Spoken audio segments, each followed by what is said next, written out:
So what's up, everybody? Byron here from ETA, and I am excited because in this pistol case is a holy grail for me. I will not call this a Browning high power, nor will I call it a clone. Instead, I will call it a very unique pistol, because while it does in fact appear to be and function like and take Browning high power parts, there are a lot of really cool details.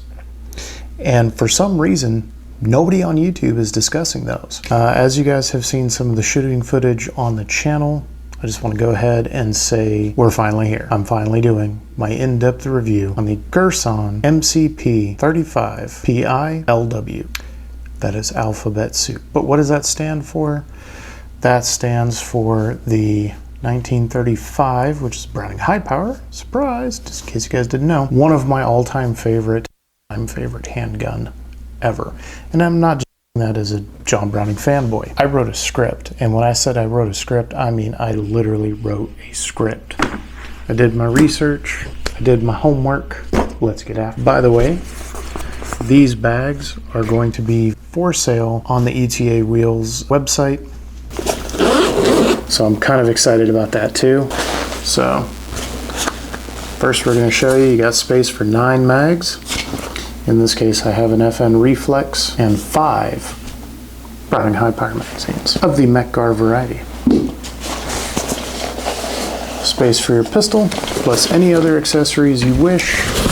You can actually put 2 pistols and 2 pistols worth of magazines, 150 rounds of 9mm, 100 rounds of 22 long rifle, and you can tuck your ear protection through the handle. You've got a complete go bag. Now let's get into this pistol.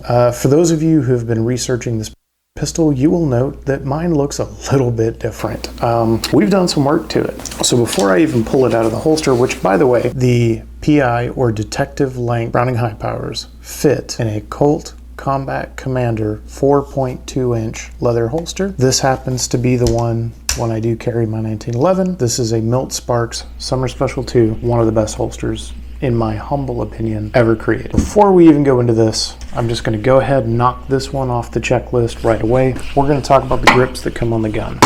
Now, there are some people who are fans of these grips. I'm not. And I'm going to show you the first set of replacement grips that I picked up for it, just to make the gun actually shootable for me. And then we're going to talk about why I have a stock set of Mark III Browning high power grips on this particular pistol. Go ahead and get into it. One more prop to show you too.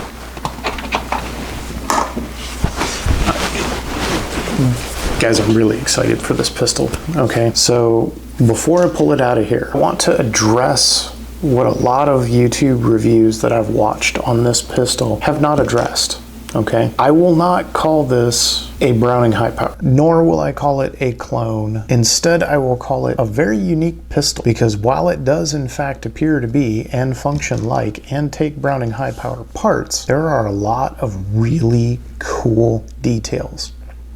And for some reason, nobody on YouTube is discussing those. So you guys are familiar with my channel. I want to thank all of you who have followed me over the years. It is because of you I am also extremely proud to announce that we have just been accepted into the YouTube Partner Program. So we are officially monetized. I could not do this without you and you. So thank you. From the bottom of my heart, thank you. Now, let's get into this pistol. As you can see, it fits very well into a Commander holster. However, there's not quite a ½ inch gap, which is you just that much more material tucked down between your waistline. This rather slim and beautiful pistol in your waistband. We're done with that.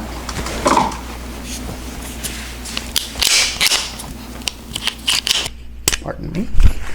The pistol is clear, as you can see. Now, we're going to go ahead and talk about these grips. That's the first thing. I just want to get that out of the way. Girsan, I hope you're paying attention. And to anybody with big hands who buys this pistol, just go ahead and order another set of grips. I said what I said. I absolutely love this golf ball checkering. Love it. Believe it or not, the Girsan medallion in the grips, very tastefully done. Surprisingly heavy. They are made out of G10. And overall, they're not bad. But this is the problem area if you've got big hands. So, and I'm going to show you on the next set of grips why. But there is a ever so slight swell to these grips. So they do fill your hand quite nicely, okay? But the problem is the way that I grip the pistol and the way that I shoot the pistol. With those grips, basically I don't have a proper control on the pistol. And so for my particular scenario, these grips, not really my favorite thing. The other thing is these grips are actually kind of painful. And what I mean by that is normally recoil should go here and get dispersed down your arm, right? But it would cause the gun to recoil here into the ball of my index finger and here into the base of my thumb. Now, it is a 9mm, so it doesn't have a lot of recoil. However, this is a lightweight 9mm with an aluminum frame, and it has a very different recoil impulse than a standard Browning high power. Now, that being said, the recoil on this is actually quite nice. It's not snappy per se, but with the stock recoil spring, we're going to get into that in just a moment, some people might find it, I don't want to use the word unpleasant, but it could be better. Now, it is what it is, right? There's not a whole lot of options for recoil springs for this particular pistol. Oh, but yes, there is. So we went ahead and tread new territory. And we're going to get into that when we get into the internals on the pistol. By the way, I've started a new career. I've had to move to a new place, in case you couldn't tell. And I live in an apartment at the moment. It is what it is. So if you guys heard the noise out there on the street, hopefully they'll stop. Okay, seems like they've stopped at the moment. So, these grips, the other thing I don't like is they don't let me tuck my thumb where I need to tuck my thumb. Now the pistol comes with an extended slide release. I'm not a fan.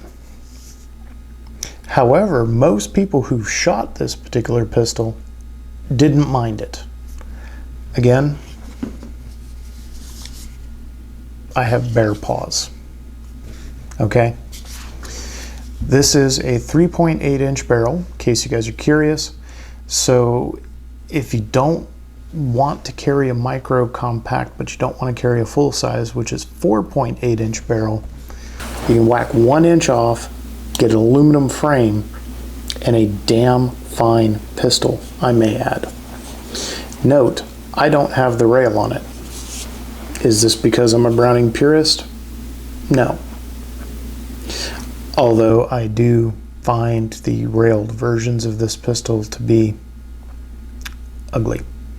I said what I said. Everybody has their own. That's why they make two versions. They make one version with a slightly more squared off trigger and a rail so you can mount lights. I prefer to carry a separate light. Again, that's just me. That's my personal preference. Ambidextrous safety, which I did not care for in the beginning. Going back to these grips, it would cause the safety to basically recoil right here into this knuckle on my thumb, and you can imagine after about 100 rounds that would get very unpleasant very quickly. So why do I have Mark III grips? on this pistol. Take a look at my thumbs. I can get right in there. I can get a proper firing grip. I have full control. I can access anything that I need to access. And believe it or not, this is the only pistol I can actually shoot well left-handed or right-handed. The only pistol like that I've ever owned, actually, that I can competently shoot left and right-handed. So that alone should be a testament to the ergonomics of this particular pistol.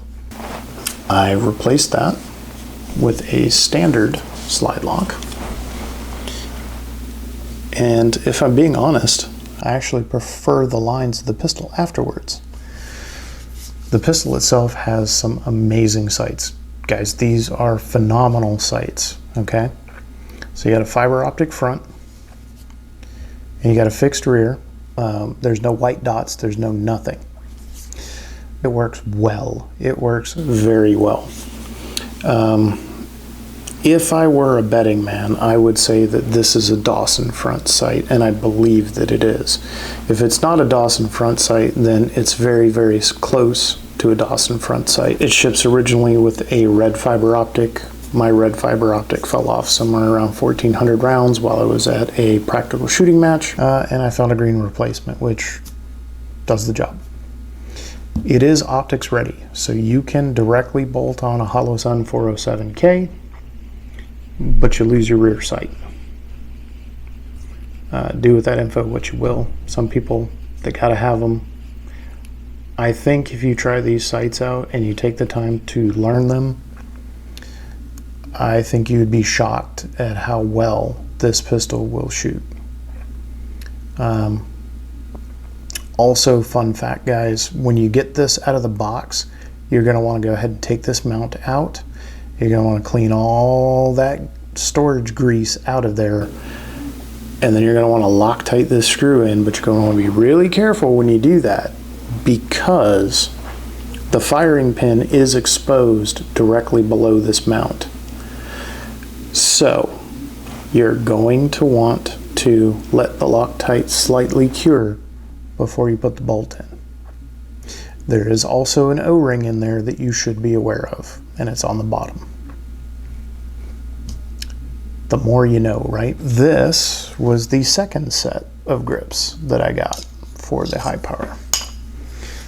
I like these grips. I like these grips quite a bit, but these grips have a serious flaw, and that is they're not 3 inches tall on this inner mount. Okay, these guys crank these things out, they sell them on Amazon, they're like, I think 20 bucks, right? Also, the grip screws are a little bit, in my opinion, too big. So grip pen actually will back out a little bit while you're firing it. When I did the last practical match, I actually had to retighten. Even after I Loctite, I applied Loctite to the screws, I still had to retighten it. And it's simply because this part and this part were not locking in properly. And also, for the record, see that little thing at the top? I had to make a shim to get the factory grips to work. The Mark III stock grips are exactly 3.002 inches. 3 inches, right? The opening inside the frame is exactly 3 inches. No more, no less. That extra 2 thousandths is what helps it actually lock into the frame, by the way. So when I do replace these, I'm going to be replacing these with a set of Navidrex micarta grips in the thin pattern. And they are being made exactly to the 3 inch. Now, why is that important? Because even with the actual Browning FN high powers, there are variances within the frame. So expect that going into it. This is a very beautifully machined aluminum frame, and this, I do believe, is a forged frame. I am well over 2,400 rounds through this gun so far. I like it. We're going to talk about some of the differences between this and a standard high power.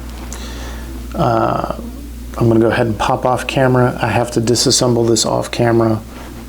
YouTube policy, I'm not allowed to show you how to take it apart. It's not complicated. And this is routine maintenance. And as you can tell, it doesn't take very long.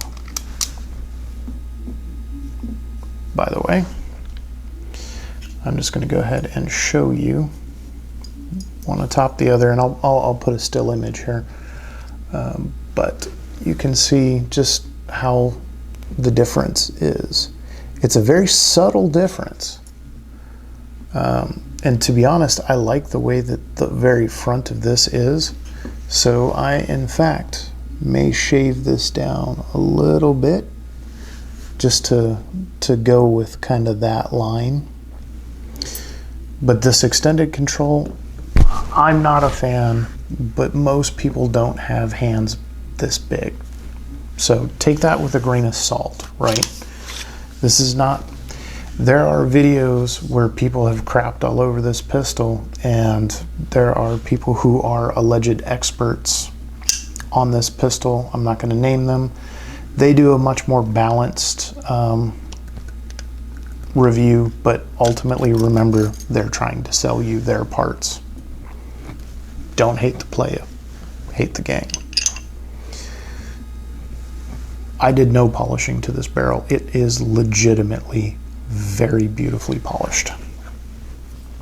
The first thing we're going to talk about, and this is not just unique to this pistol, but we're going to talk about these sights, right? This is a Novak-esque sight cut.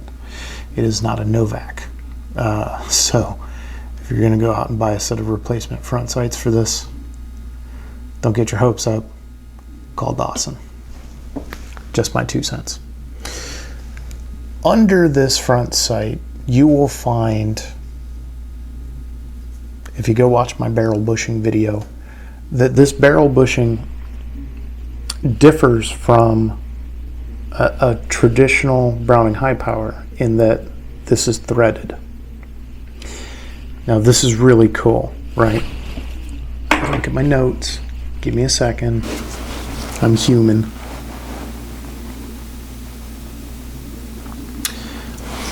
Austin Bellhurt was actually quite a famous gunsmith in the New England area, and he was famous for making cut down versions of the high power. And one of the biggest things that he did to improve accuracy was to actually put a threaded barrel bushing that is serviceable later on down the road when parts wear out. So kudos to you, and kudos to Girsan. Whoever designed this pistol, they did their mother effing homework, okay? All the cool little tricks that make an amazing pistol are in this pistol. The slide serrations are quite nice. The Cerakote, oh yeah, we're going to talk about the Cerakote. The Cerakote is actually done very well. However, and Girsan QC, I seriously hope you're listening. It was a little bit thick in some critical areas. For example, the transfer bar. We're going to get into that in a moment. Top of the frame rails, which, by the way, I did end up polishing. Contact point on the hammer. Just that little edge. Bottom of the firing pin block. The recoil spring guide rod. If you do nothing else to this pistol and you only polish those parts, you'll be a very happy camper. This is a very nicely rifled barrel, and it has a very nice nicely done target crown. The chamber is polished. I did not do that. It came that way from Turkey. Kudos to Girsan. Y'all did a great job on the barrel. There are forum posts where people have talked about how Girsan barrels don't shoot right in their high powers.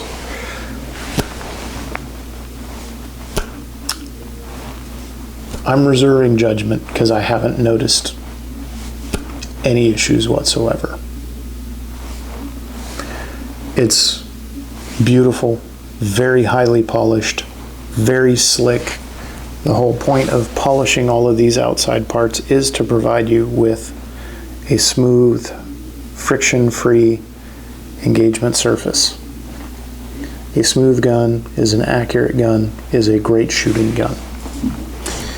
And guys, this is a great shooting gun. Hammer bite, not a problem. It's got a beaver tail standard. This is a forged aluminum frame.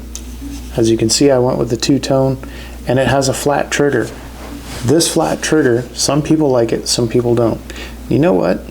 You can go over to Cylinder and Slide, and you can buy their drop-in trigger and go with a more traditional curved trigger. And every single reviewer goes, oh, the trigger reset sucks. Well, that's literally every Browning high power made since 1935. And I'm going to show you why. I'm going to drop some knowledge. So, when you pull the trigger, see that little guy that sticks up right there? You have to think about it this way, right? You're taking horizontal motion and turning it into vertical motion. This is your transfer bar. This then moves up, and this little nub right here seesaws down. So you're taking horizontal motion, turning it into vertical motion, turning it into horizontal motion, turning it back into vertical motion. The back of that seesaw is what engages the sear, allowing you to drop the hammer. That's how a Browning high power works. Very cool design, and if you're curious why it doesn't have a 1911 style trigger, well, the answer is patents. The patents had not expired on the M1911 that was accepted by Colt for the US Army. So they had to come up with a rather unique way to get around it. Now, John Browning himself did not live to see this pistol completed. Unfortunately, he died about halfway through it. There's a guy in Belgium, Diodon, dude, I'm just going to mess up your name, so I'm just going to call you D from FN. D from FN added in the magazine disconnect. They're French, and they wanted a gun that, if you removed the magazine from, wouldn't go bang. This is a horrible idea on a defensive firearm. But my opinion doesn't matter. This pistol does not have a magazine disconnect in it, and it came that way from the factory. The trigger pull on this pistol, okay, that reset, right, like on a traditional modern, let's say Glock, right? Glock 48, right? Perfect example. You pull the trigger. As you slowly let pressure off the trigger, you hear that click, right? This gun does not have a tactile or particularly audible click. No Browning high power does. And if somebody says, oh, I've got a Browning high power, it's got a great trigger, they've done work to that trigger. I like it, and it's nothing that you cannot overcome through training. And this is the one pistol I own that I can shoot fast, controllably, and accurately. So what's that tell you about the design of the pistol? If you guys have ever heard the term Mozambique, the Mozambique drill was developed using Browning high power pistols. It's to the chest and one to the head, in case you were unfamiliar with what that is. Some of the other differences between the Mark 1s, Mark 2s, and Mark 3s. Mark 1s had a little bit of a different slide stop. This is a Mark 3 stock slide stop. However, you can use a Mark II slide stop on a Mark III. This is a Mark III, by the way. And the other thing, improvement actually, is that this has a solid, reliable, and well-designed firing pin block. What's that mean? That means if you've got a round in the chamber and you drop it, it doesn't go boom when you don't want it to go boom. It will only go bang when your booger hook is on the bang switch. I know the Israeli Mossad practiced to carry without a round in the chamber because they had the older Browning high powers. This is a gun that is still in military service in some countries in the world in one capacity or another since 1935. That's a testament to the design of the pistol. This is not me going all boomer and saying John Browning is the greatest firearm designer in the world. This is not that at all. This is an amazing mechanical oddity that I absolutely love. FEG, which is a Hungarian design pistol. You've got some of the ones that were developed in Canada, Ingalls.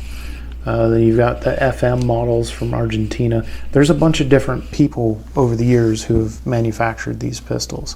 Any of the Browning high powers that are labeled Browning high power were made by FM in Belgium. Girsan picked up the torch. And not only did they pick up the torch, they knocked this particular pistol out of the park. And I don't really feel YouTube reviewers give it the credit for what it is. Now, I took the time to polish these rails, but again, that's a me thing.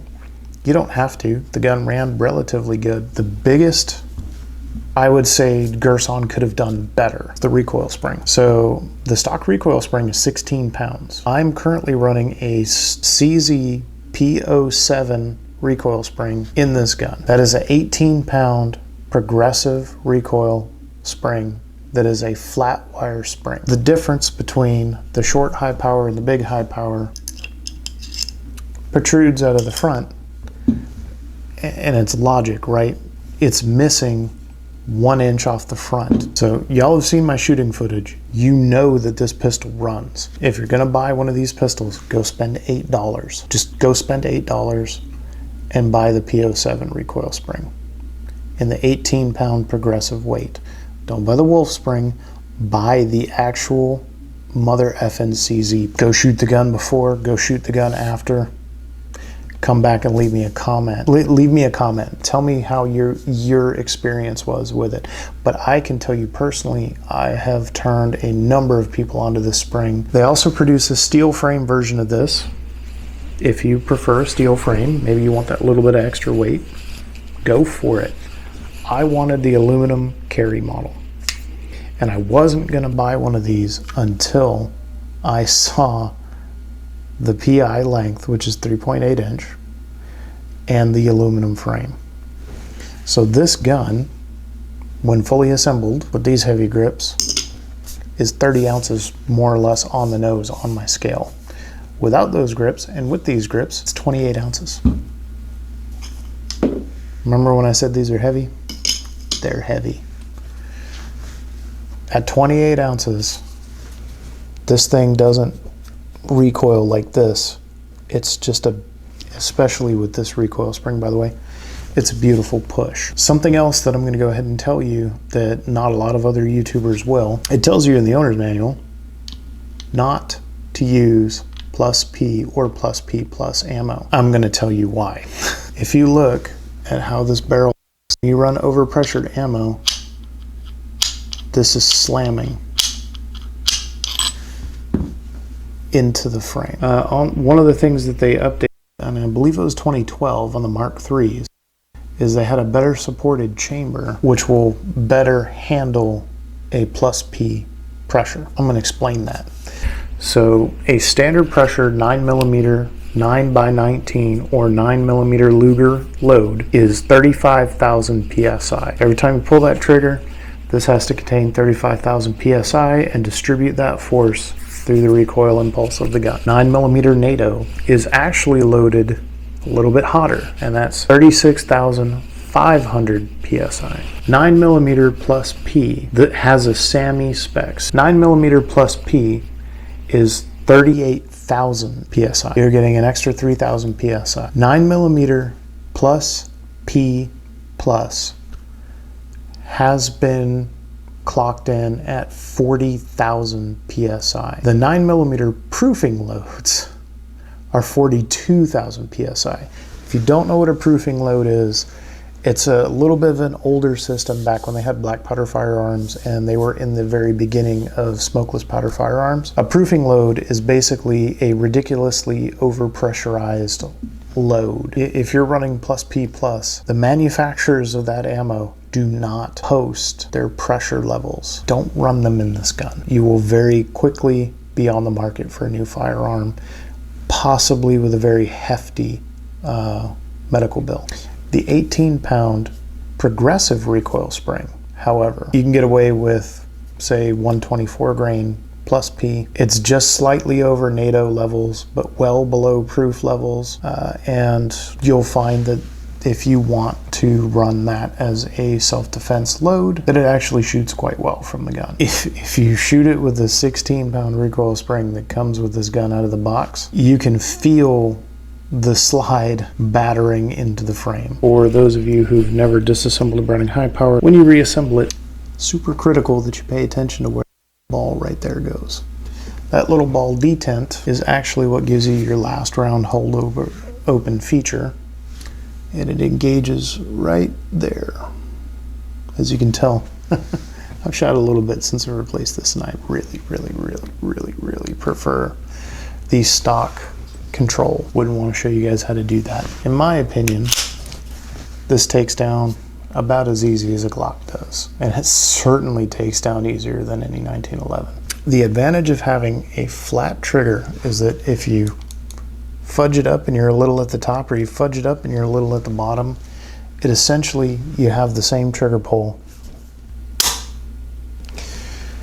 It is not a light trigger pull by any stretch of the imagination.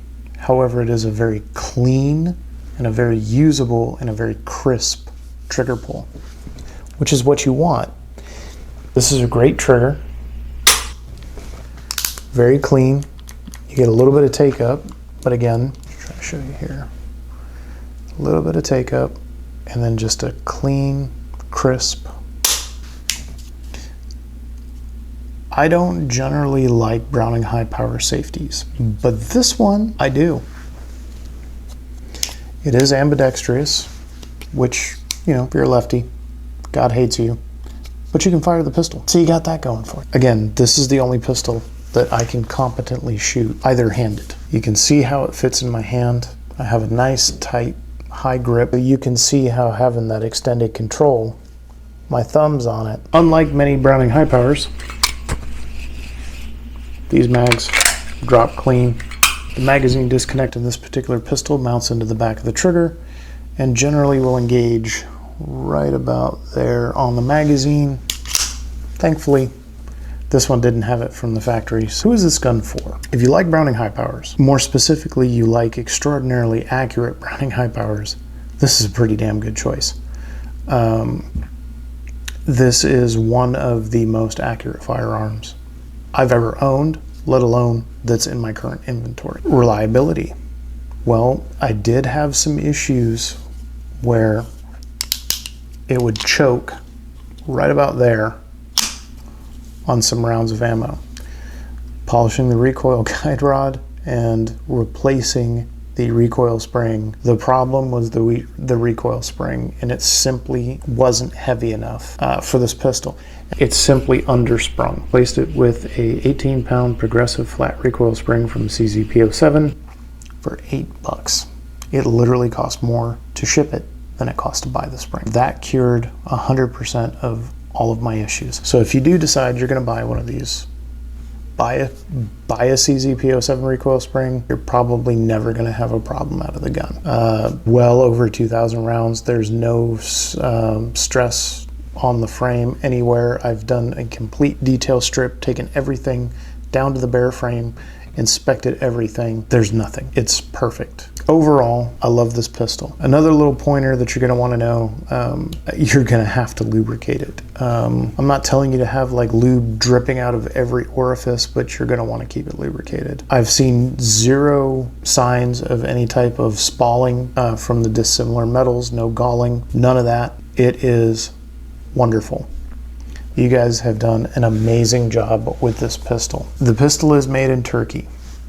I don't fault that in any way, shape, or form. These guys not only did their homework, but they built an amazing, amazing pistol. So I genuinely hope that you guys are gonna pick this up and take one out and create some fond memories of your own. You can tell from the lines, the ergonomics, this is a very classic pistol. Great design. It's a great shooting pistol. It's accurate. With a 3.8 inch barrel, it's that happy balance between a full-size pistol and a micro compact, in my opinion. This is a very well balanced pistol. You can take it, you can manipulate it, you can even do one-hand press check when you get good. Obviously there's a battery of arms that goes with having a single action pistol as a carry pistol. You should carry it cocked and locked. This is a very positive safety. There are a lot of little subtle cues. For example, the undercut, so it doesn't tear up your knuckle while you're shooting long strings of fire. The sights are very nice. They've gone through the forums. I just like, it's an extraordinarily easy pistol to manipulate any way that you need to do it.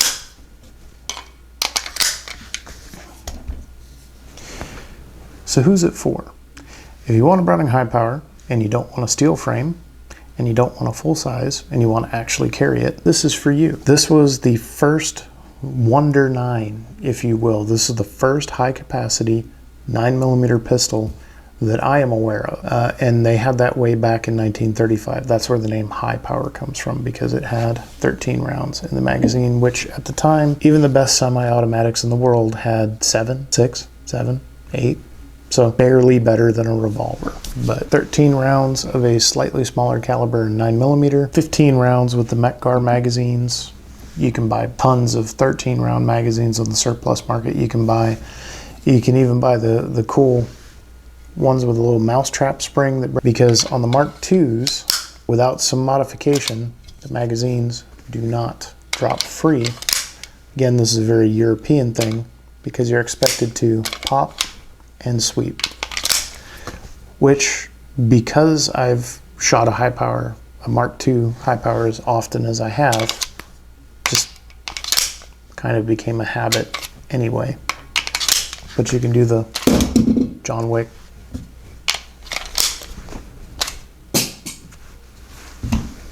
You can do that if that's how you choose. It is, I guess, in a nutshell, all of the positives of a Browning high power, really none of the negative. There's a reason I know that this is a threaded barrel bushing, because it did slightly back out. Why did it back out? Well, there was not thread locking compound applied. So you have to drive out the front sight, and you can just rotate the barrel bushing out, clean it with isopropyl alcohol, put thread locking compound on it, turn it back in until it sits flush, reinstall the front sight, and never worry about it again. Held up beautifully for 450 rounds, almost 500 rounds since I've done that. Do with that information what you will. Back in the day, looking at a lot of Austin Bellert's, what he did was actually would drill right here and put a little pin off to the side. Novak, a lot of the Novak pistols, they had to switch over to a threaded barrel bushing as well, because of the deeper sight channel, and they would pin it through the top. I used thread locking compound. I haven't had a problem with it since. So this is Byron. Thank you for listening to me prattle on. I got an hour of footage that I'm going to be coming through, and I'm going to hopefully cut it down to a nice 20-25 minutes. The YouTube reviewers that were having accuracy issues, I find myself questioning if it could be because perhaps their barrel bushing had slightly loosened up. And I say that because my gun went from essentially putting 15 rounds at 15 yards into a sub 3-inch group to about a 4 or 5 inch group. I've never had any issues with side to side stringing of the pistol. It's been perfect for me. So I'm Byron. Y'all have a great rest of your day. We'll see you in the next one.